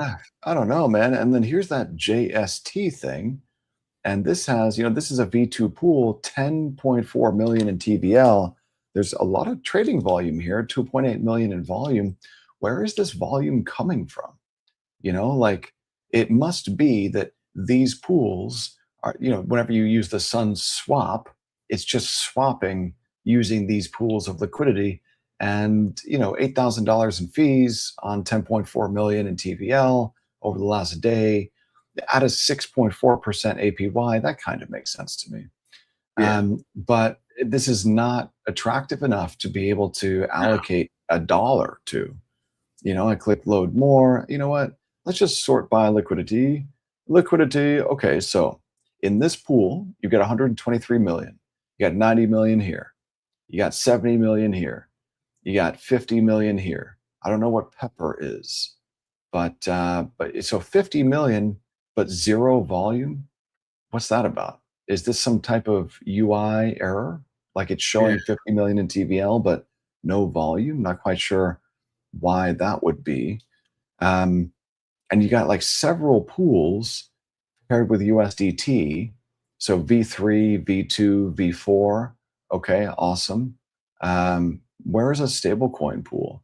I want to see just like a USDT, USDD pool, something like that. And yeah, this is boring the hell out of me, man. There's nothing Yeah. here. So Sun farm with LP tokens in governance, and dude, just look at how lame this UI looks. Like for I me just anyway. I kind of say hard pass on all this. Me too. That's why I never use this stuff. Like Yeah. I just it was a hard pass for me because I just get the scammy vibes, man. Like I get the banner on the top that you've got to click X out of. Like just the UI of this Well, just let's get screams stay away. let's yeah, let's just bag this whole line of questioning and move on. We got about 30 minutes. Let's get into some of the deep dive on the actual token that you Sure. generate. Sure, let's check this out. So, let's see if that video content's ready. It is awesome. Okay, so this will be valuable for us to watch. I think we can go through Absolutely. this piece of video content, and then we can take a look at the slide deck. And I think that this will be really, really interesting. So let's check this out. Can't hear it. Oh, okay. Let me go ahead and stop that screen share, and then I'm going to start this thing back over. And this time, I'm going to make sure that I share tab audio. Okay, here we go. look at Ethereum. You Here we go. To track where digital fiat actually moves across the globe, you don't look at Ethereum. You look at Tron. Over $75 billion of Tether's total supply is issued and circulating directly on this network. In 2025 alone, Tron settled $7.9 trillion in transfer value. Dude, okay, how? Like where? Where is the liquidity? Like, is it people literally just sending USDT back and forth? I think that's exactly what it is. It's basically a chain that's being used to move stables. Is that what's going on? We've got to verify that, man. We've No, really got to, absolutely. yeah, we've got to go in and verify that. This chart compares the transaction volume of TRC20 Tether against its ERC20 counterpart. Tron handles nearly double the daily volume of Ethereum, signaling that for actual payments and remittances, it has become the preferred rail. Yeah, but where? Like, dude, again, No, I mean you you look at Ethereum and there's deep liquidity, and you can see you can go on on Uniswap, and you can go on freaking different dexes, and you can see the volume, you can see the TVL, you can the fees are being generated. I mean, it's there's data there. I'm not seeing it here. I think that we might just need to find a better source of data than DeFi Llama. I think that could be what we need. And then I think we need to map where these transfer payments are originating from and where they're being received to. So, because for Ethereum, man, like, I live on Ethereum, but Tron, I'm just thinking like, okay, if this is true, then it must be like people in Southeast Asia and people in South America and people maybe in Asia proper or Central Asia, maybe. Like, where is this volume actually originating from? Regionally, where is it coming from? No, I know the Tron network is pretty popular over in Asian countries. Okay, so maybe we need to see if we can find some data, Well, from. actually, I've actually found a post here real quick. So across North America, Tron leads in stablecoin volume. Built for speed and cost efficiency, it is relied on by users across the United States. So Really? just real Really? quick, yeah, I'll just share this real quick. So this is from CoinDesk. It's saying in Bermuda that Tron is the green, and Binance Smart Chain is the blue, and then you got Ethereum in Canada is the yellow, Tron is the green, Dominican Republic, Jamaica, Mexico, Panama, Puerto Rico, United States. So supposedly Tron is moving more stablecoin volume than Ethereum in the United States. Dude, I have a really hard time believing that. The I do only too. way, the only way that that could be true is maybe this guy Justin Sun has done a really good job of onboarding, users in countries that use different banking rails than here in the United States. Maybe the on ramp is really, really good, so that there's no KYC, no none of that crap, and you can just go from your filthy fiat into USDT on the Tron chain very easily. If that's the case, then I could see a lot of transfer payment volume on the Tron chain being real. But that was always the problem for me. It's that's a choke point, being able to get into digital assets from fiat that's always kind of difficult. So yeah, let's keep watching this though. I'm sure this will be valuable for us. For the users executing these transfers, the network costs fractions of a cent, or often nothing at all. Yet Tron is structurally deflationary. The total supply of its native token, TRX, shrinks by nearly 2.9% every single year. Ooh, you hear that, Mike?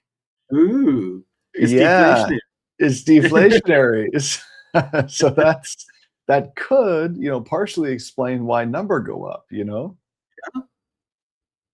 This dynamic is the result of a specific fee architecture that masks a token burn mechanism behind a frictionless user experience. To achieve the near-instant finality required for global payments, Tron explicitly abandoned the permissionless validation model used by Bitcoin and Ethereum. Instead, Tron relies on delegated proof of stake. Validation is concentrated into a closed loop of 27 super representatives, achieving consensus every 3 seconds. For each block produced, the algorithm mints 136 new TRX tokens to reward validators, creating 3.91 million TRX daily inflation. The entities occupying those 27 slots are elected continuously. Users lock up their TRX tokens. Wait, hold on. So the entities holding those slots are elected continuously, but there's only 27 super validators. That is not what I would call decentralized. That's what I would call a centralized. It's a very, very centralized. But on a one-to-one basis to gain Tron power, granting them the voting weight to choose the super representatives and share in those daily rewards. Okay, remember we were reading about all those funky words that are used over here to describe stuff like energy and sun power? Well, it's starting to give us some of the definitions for those words. Let me back this up a second. Choose the super representatives and share in those daily rewards. By locking validation behind this high-stakes electoral system, Tron operates as an efficient, oligolistic settlement cartel, trading broad... Oligolistic settlement cartel. Bro, that is a great word right there. Those are 2 words that I do not like. I mean, but like oligarchistic, oligolistic. It's like an oligarchy. Yeah. Oligolistic. Which is not a good thing. No, that is hilarious, man. Decentralization for institutional-grade speed and reliability. While the 27 representatives generate the physical blocks, the actual processing of transactions happens at the execution layer, handled by the Tron Virtual Machine, or TVM. The TVM mirrors Ethereum's architecture to maintain smart contract compatibility, but it replaces the volatile pay-per-action gas market with a system of resource abstraction. The network prices execution using 2 regenerating resources. This graphic illustrates the split. On the left is bandwidth, which measures the byte size of a transaction's data payload. On the right is energy, which measures the computational logic required to execute smart contracts. Oh, okay. So it uses the term energy instead of gas. Okay. You see that? Yeah. Yeah. So energy is used instead of gas. Heavy users and developers secure massive daily allowances of both. What developers? Like, there are 4 protocols on here. Yeah, like what are they developing? They're developing the whoosy whats? Like, what is it again? With bandwidth and energy by freezing or staking their liquid TRX directly into the network. This dual resource model shifts the burden of execution costs away from a variable tax, transforming it into a capital requirement. What happens when a user attempts a complex smart contract interaction, like transferring Tether, but lacks sufficient staked energy? When a transaction is broadcast, the protocol initiates a 3-step sequential verification. First, the network attempts to deduct the execution cost from the user's staked resource balance. If the staked resources are empty, the protocol moves to the next check. It looks to see if the cost can be covered by the baseline allowance of 5,000 free daily bandwidth points granted to every active account. But transferring a TRC20 token requires energy, which is not covered by that free daily allowance. The protocol calculates the computational deficit, deducts the equivalent amount of liquid TRX directly from the user's wallet, and permanently destroys it. Oh, wow. Okay. So I can see why this, for a user who just wants to be able to send tokens back and forth without having to worry about gas or any of that, this, especially if the wallet itself is, if the UI in the wallet itself is really, really good, so that you can onboard people easily and quickly, like in one click type thing. Yeah. This is when they call this resource abstraction. That's exactly what this is. Now, Ethereum is going after, account abstraction, but in a slightly different way, because the architecture is slightly different. but they're trying to solve for the same thing. But because their architectures are different, they're going about it in different ways. This is really interesting, though, because this actually becomes like a source of deflation for the TRX token, deflation of the supply. Because if you have to permanently destroy staked TRX in order to make a transfer, or in order to get a transaction to be validated, to incentivize those validators to validate your transaction, even if you don't hold any energy in your wallet, you can still use that burn fallback mechanism. That is pretty cool. So let's keep going through the tokenomics here. The majority of stablecoin volume on Tron comes from retail users in emerging markets. Because they rarely stake large balances of TRX, their daily microtransactions bypass the resource allowances and trigger this fallback mechanism constantly, guaranteeing a continuous destruction of the circulating supply. That's For why centralized exchange, that's why number go up. Because if you've got people around the world who are holding USDT in their Tron Link wallets and sending USDT, back and forth to make payments, right? To buy stuff or whatever. And every single one of those payments results in TRX, staked TRX, being burned and permanently destroyed. That deflation of the supply, I think, could explain why number go up for the token price, right? Well, I mean, that's kind of what I've been hoping is going to end up happening with Canton. Once it reaches that equilibrium, that we were talking with Shaw about, and it becomes deflationary. That's what I'm hoping happens with Canton. It certainly could. And fintech payment platforms routing millions of these transfers, paying the burn fee is mathematically unviable. Instead, they lock up massive treasuries of TRX to secure permanent, cost-free network throughput. Oh, okay. So maybe, remember we were talking about the DeFi TVL number of 5 billion that we couldn't quite explain?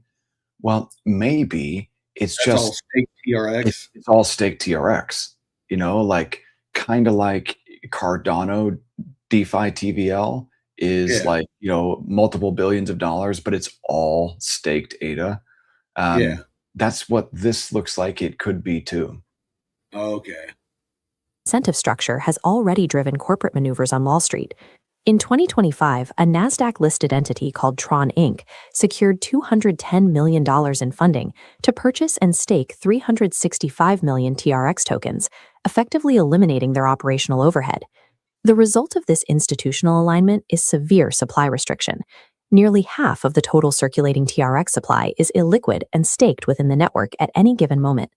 This institutional hoarding creates a supply sink.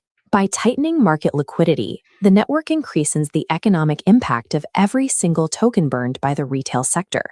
This deflationary engine accelerates during spikes in network activity. When sudden demand occurs, like the deployment of intensive DeFi yield mining or the launch of the Sunpump memecoin platform, the demand for energy outstrips staked allowances, forcing the network to burn millions of TRX and fallback fees. We can visualize the net token issuance by plotting the daily metrics. A flat line represents the fixed gross inflation of 3.91 million TRX. The volatile line represents the daily burn rate, surging well above the issuance threshold. Over 12 months, this delta caused a total supply contraction of 2.4 billion tokens, a 2% deflation rate. Tron's architecture effectively captures market activity.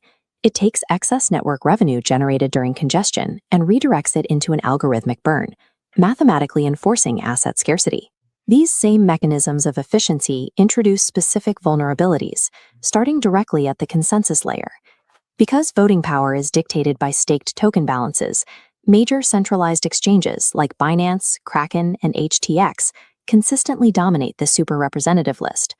By utilizing custodial retail assets to secure voting weight, they effectively operate the network as a permissioned cartel. This centralization is compounded by the influence. What did they just say? Permissioned cartel? Bro, can you trust this face, man? You know what I mean? Like, he's kind of Weasley little dude, man. Well, what do you think? Like, that's a thing for me, bro. Like, just looking at someone and saying, like, I don't know. Like I'd like to meet him, you know what I mean, and just like shake his hand and get a sense for the person. Yeah, But I'm very much into like the energy that comes off people. yeah, so okay, well, I'll give him the benefit of the doubt. Influence of its founder, Justin Sun maintains a massive concentration of personal wealth in TRX and a public history of governance controversies, drawing intense scrutiny to the network's internal operations. That scrutiny has materialized into active litigation initiated by the U.S. Securities and Exchange Commission, involving allegations of unregistered securities offerings and secondary market manipulation. As a result, Tron's most existential threat is not a technical failure of its blockchain. The primary risk is sovereign regulatory action targeting these highly centralized points of control. Despite this regulatory overhang, the engineering roadmap remains focused on scaling. Currently, Tron's maximum throughput is limited by the TVM's serial transaction processing, which validates smart contracts one at a time. To break this limit, core developers are building parallel transaction execution. Oh, that's why there's no DeFi on it. Yeah, and the real DeFi on it is just like stake Tron because it's way too slow. You can't build Uh, shit on it, is what it looks like. Models, taking so why, real quick, why is it that it's is it just because of the low cost that is drawing all this stablecoin liquidity, or what is it in your opinion so far that that you think is drawing all this liquidity? So, if I'm being completely honest here, I still don't believe the numbers. Okay, I need to just to see keep those numbers verified by a couple of different third parties before I'm really going to trust that stuff. all right. structural cues from high-speed networks like Aptos and Polygon. Okay, so they're trying to work with Aptos and Polygon. Polygon as a chain, I not my think, favorite. yeah. And Aptos is like really, really new. So Aptos is like 3 years old or something like that. So it has not been through a full cycle yet. Okay. Well, that was certainly interesting. Did you notice how many times the word cartel was used? Yes. Yeah, yeah. They used the narrator used that word several times, which that is not a good thing when you're No. describing the validator set as a centralized cartel that could be forced by regulators to do something. All right. So it says the global backbone of stablecoin settlement. You know what we need, Mike? We need to find a better source of data to verify these stablecoin settlements, these stablecoin payments on the Tron chain. Um, yeah, because it kind of reminds me. I want to assume that this is real, but I go into it with a verify, don't trust mindset. And You definitely got to be skeptical. It's it's a better stance to take going into these whenever you're doing deep dives or doing research. Just have that contrarian mindset, and then make it make it prove itself to you. right, exactly. It's got to. It's basically just verify, don't trust. That's what it comes down to. That one statement right there. Okay, so let's take a look at the slide deck. Maybe I think this could be interesting. Okay, so decentralized media to global settlement. Okay, so phase one, decentralize the web. We had Justin Sun and the Tron Foundation. It was an ERC. Initially, it was an ERC20 token on Ethereum. Huh. Did not know that. Back in 2017, I guess. And then there was the goal of direct content distribution. And the mission was to disrupt media silos, connect creators directly to consumers, and the mainnet launch, BitTorrent acquisition, BTT. So did he buy BitTorrent? You remember using BitTorrent, Mike? I remember BitTorrent. Yeah. Yeah, yeah, I remember BitTorrent, but I don't know if this is real. You see, sometimes these AIs will just hallucinate stuff. So Yeah. we definitely need to verify this, but looks interesting so far. Okay, I guess. And then phase two, the financial rail. That's 2021 to present. It says it organically transformed into foundational infrastructure for DeFi and cross-border remittances. Did it really though? Like, I've got to question that because I don't see any DeFi over there, and the cross-border Well, remittances. I don't see any DeFi protocols, but I mean, would you consider, the movement of stablecoin liquidity as being DeFi? I mean, it is No, technically decentralized no, finance. I don't think that that's what it is. I think that just moving stable coins from party A to party B, I think that that's a payment. DeFi for me, I think of a financial product, maybe Well, created using a smart contract or something along but those lines. but by definition, decentralized finance, wouldn't moving stable coins on, moving Sure. stable liquidity be technically, by definition, decentralized finance? Sure. Yeah, I could agree with that. But if we're talking specifically about the Tron network, and they've got only 27 validators, uh, That's not uh, decentralized. I would call that more like centralized finance. Well, it's Yeah. a cartel. Yeah, it's a cartel. Exactly. Exactly. And so it Okay, says here so that, Jeff says yes, Tron purchased BitTorrent in 2018. got it. Okay. So it wasn't hallucination. That's good. Um, says Tron commands an effective monopoly over over the stablecoin logistics layer, but like really, really it does because I've used Tron like 3 times, and maybe that's just me. Okay, it says total TRC USDT circulating supply, nearly half of the global Tether supply. Bro, what if it turns out that this is like more of a fugazi than we thought? Yeah, So, okay, total transfer value settled in 2025 alone, 7.9 trillion. Where? Where? I got to drill down on the where. it's Um, really the only thing I can see is, and literally just held in stable coins in those, USDT on those 5 chains that you showed. I mean, it says with 21 billion in daily centralized exchange flow and 30 plus PayFi integrations, it So, effectively rivals. Huh. well, my question would be, why why would things route through Tron? So say that you were moving something from Ethereum to Solana, like why would it go through Tron to do that? Why wouldn't it just go from Ethereum to Solana? I mean, like what is the logic of needing to use the liquidity on Tron if there's no DeFi protocols on Tron? Why move liquidity through it? It looks like the incentive to use Tron to move Tether is Yeah. fractional cent costs. Remember, they got rid of gas by Okay. using like, that abstraction layer. So you can essentially send money, it looks like, for zero. Um, so that's pretty cool. I'd say Yeah. that's pretty cool. And 1 minute absolute finality and 3 second block cadence, that's pretty cool too. Yeah. So okay, So maybe that's the reason. I vibe with that. The engine of velocity, delegated proof of stake. Um, yeah. So I don't know, man. There's something for me about like words and abbreviations and acronyms. So POS, always for me, I think piece of shit. So A delegated, decentralized piece of shit. DPoS, delegated. I will delegate you this piece of shit. delegated piece of shit. I know. So, okay, here's the cartel, the 27 super representatives. Awesome. All right. The architecture and Great Voyage Democritus upgrade. Okay.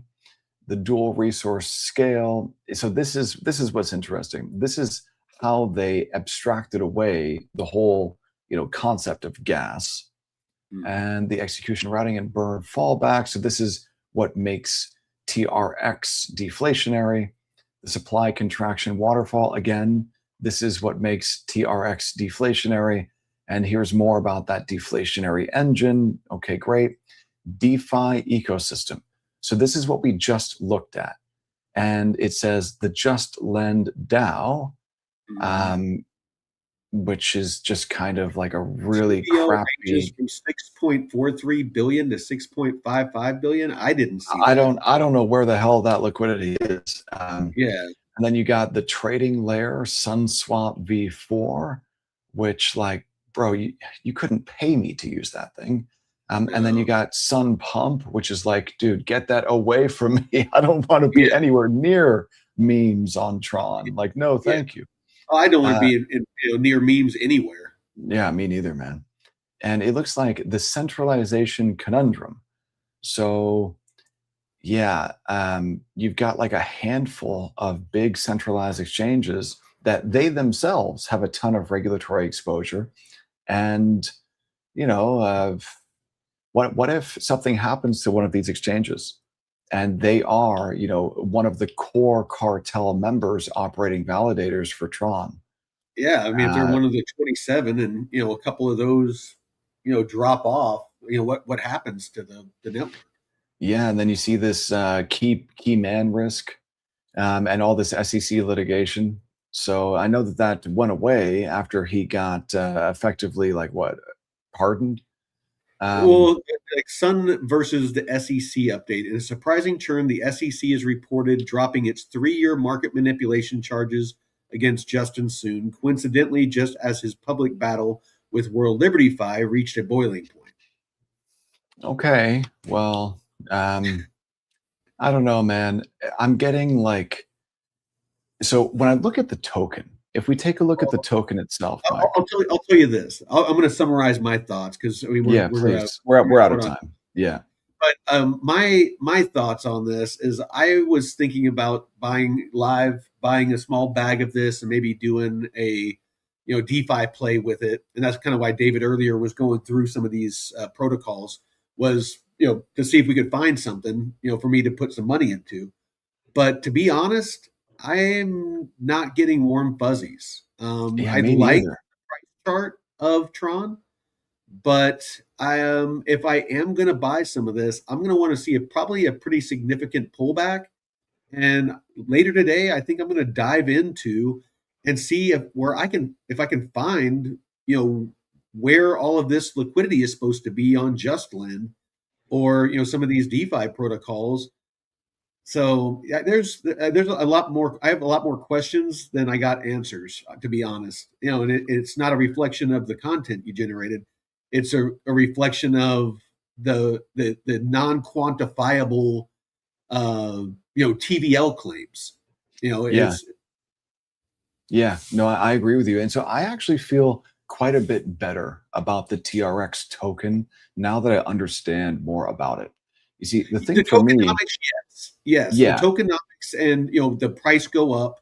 I definitely see with that constant deflationary aspect of it because it's what I've been talking about Ken is if it can reach that equilibrium, if the network usage gets to a point to where the burn outpaces the mint, then it becomes deflationary, and with less tokens potentially price go up. That's exactly what we've been talking about with that. So this is Tron is kind of a good example of a contributing factor, maybe not the whole story, but a contributing factor to why we're seeing this outperformance of Bitcoin and this up and to the right, regardless of the market pullback. So, what's your closing thoughts, David? sure, sure. So, the way that I think about this and any digital asset is if I'm going to buy the thing, I've got to go into it eyes wide open. It's got to be going in eyes open with as much information as I can possibly get my hands on. And what we just learned about Tron is that it started as a project focused on something completely different, like media or something like that. It It was evolved, social media. yeah, and then it evolved into essentially a stablecoin chain. The Yeah. founder has been involved in a lot of controversy. He's become a crypto billionaire as a result of creating this chain. Um, he was investigated, and the chain was investigated by the SEC under a Mhm. previous administration, which, let's be honest, they were investigating Oh, anyone. he was arrested and put in jail and got a pardon from Trump, and now the SEC is dropped their investigation. It's yeah, it definitely been a forward facing or retail facing a public figure? So I think for me, Mike, if I can verify those, 85 billion in stables and the transfer payments, and if I can, get enough information to where I can really understand why people are using Tron in developing countries to make payments, if I can understand that part, then I would have enough information, I think, to make a decision about whether or not to invest. And if it turns out, Mike, that all of those transfer payments are real and that stuff is real, then yeah, I think TRX deserves an allocation in my Yeah, portfolio anyway. yeah, Maybe like, 1 or 2%, something like that, something, and that would be a big allocation, I think. But yeah, yeah, no, I would definitely, if we can verify that those TVL numbers and transfer payment numbers are real. And then here's the kicker. We've got to use the chain ourselves. We've got to see, what does this UI UX feel like when we actually use it? So, you know how I sent you some Satoshis, Mike, a couple weeks ago? Well, maybe yeah. this time you can send me a couple USDT. It's been a while, and I really forget how that whole Satoshi's thing works. Oh, oh, I really feel like I need a refresher. yeah. Okay. Okay. Well, yeah, let's see. We'll see how that goes. But All right, this sounds has been good. fun, man. Oh, absolutely. Well, I mean, it's again, I kind of think that we got some more digging to do on this one, but I'll let you know, and I'll let the community know what I find out about Amboss, and see if we can get that CEO on, and talk about some the kind of emerging Bitcoin DeFi and Bitcoin building that's BTC mainnet building that seems to be picking up steam. So Yeah, man, I can't wait to have an opportunity to talk to them because, true DeFi only, I think, only can live on Bitcoin. I think that the DeFi that we have now is, on Ethereum and Solana and like a handful of other chains. But if it's denominated in dollars and not in Satoshis, then I don't think that it's truly sovereign.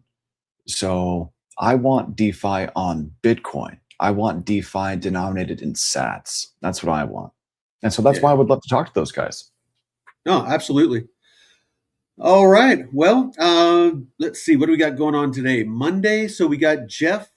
Should be going having his recording go the blockchain report. Uh, and I think that's it for today. Yeah. All right. Well, Sweet, man. join us. Yep. Join Jeff for that, and then join me and David tomorrow. Same bat channel, same bat time. And until next time, Veteran Crypto out. Peace.